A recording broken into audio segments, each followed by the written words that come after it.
Hi, Suzy Dingle here in my winter cottagecore garden, and I thought it would be a good time to show you my top 5 fragrant flowering plants for the winter time.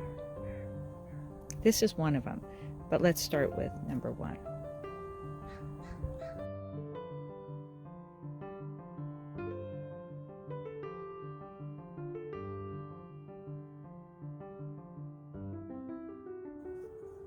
My number 1 fragrant plant for the winter garden in the Northwest is Dawn viburnum.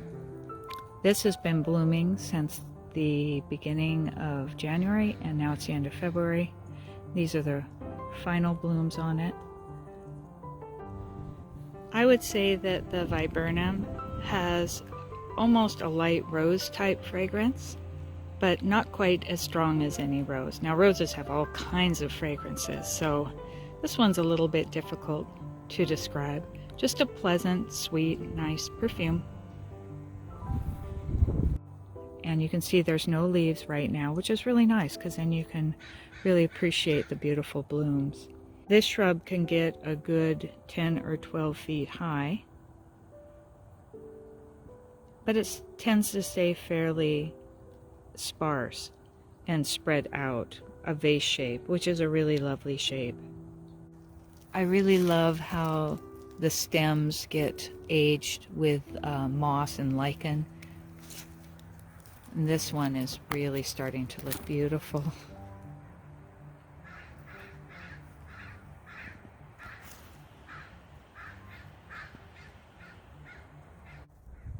Number 2 on my list of winter bloom is the Daphne odora. This one is the variegated type, which on the edges you can see the variegation here. And it tends to be slightly more hardy than the one that doesn't have the variegation. That's odd because usually it's the other way around.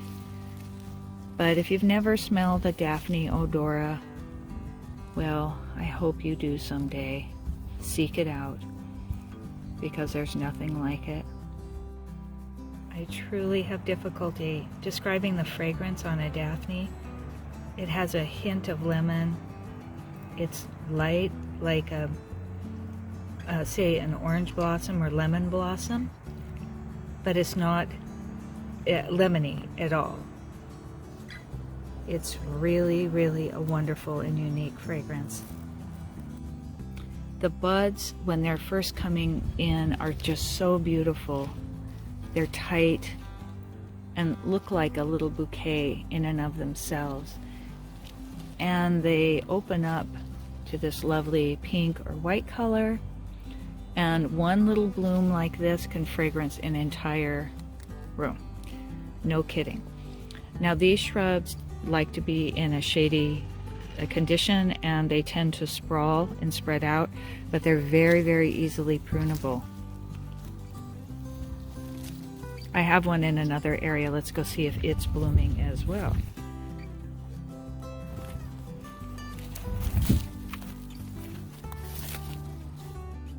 Here's a Daphne that I have in a different part of the garden, in the woodland garden, and you can see how it easily cuddles around objects.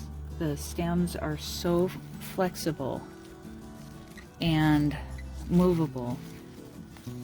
They just work really beautifully around anything in the garden. They're good players, let's say that. And it stays this beautiful color green all year round. Wish I could send that fragrance to you. Number 3 in my cottagecore garden is this Sarcococca. Not all of them smell as fragrant as others, but most do.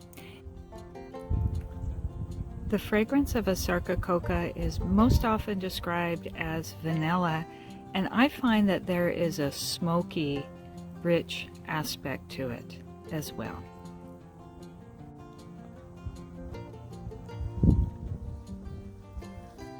And here are the berries from last year. I just hadn't cut them off. This is unpotted, or unplanted rather, and I just didn't prune this one back. The leaves stay evergreen all year round, and it's just a fabulous addition to a fragrant garden in the winter and anytime, because it just looks so beautiful. It's a gorgeous foundation shrub, and there's different heights and spreads depending on what kind you get. Next to the Daphne down here is another Sarcococca, and it's one that was planted in the ground, and it's going to be blooming here very soon. The one I just showed you, which was in the pot, bloomed a little earlier because it was in more sun and it was warmer, but this one is just starting to bloom. And that's a helpful trick actually with flowering plants. If you can put them in a couple different locations, they may bloom at different times, and so you can extend that wonderful period of fragrance and just overall enjoyment.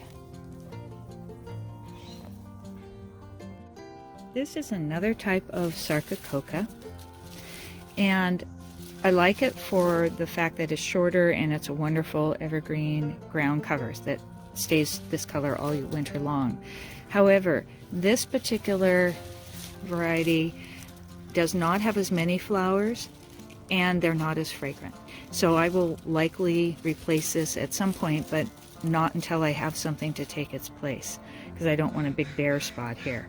I do have to keep this in check though, because this particular one spreads by runners and it can easily overwhelm and swamp other things, and I don't want it to disturb this evergreen maidenhair fern.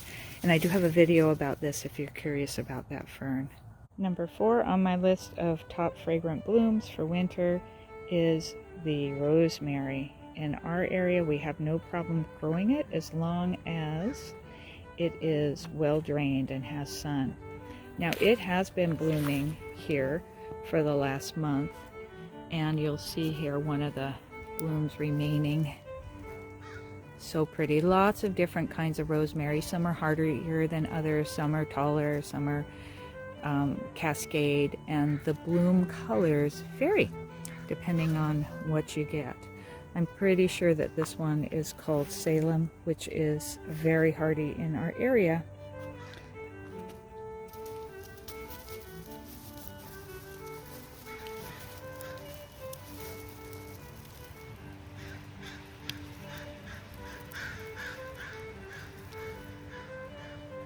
My number 5 fragrant plant for the winter garden in my cottagecore garden is the paper bush, Edgeworthia, and it is starting to bloom now.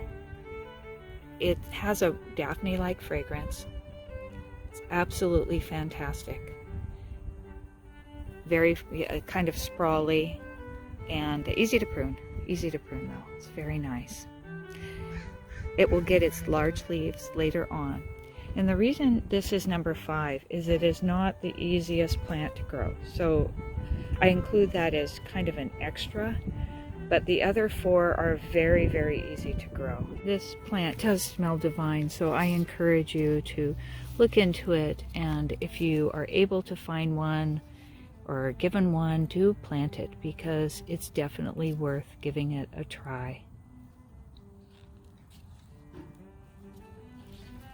Until next time, keep dreaming in the garden.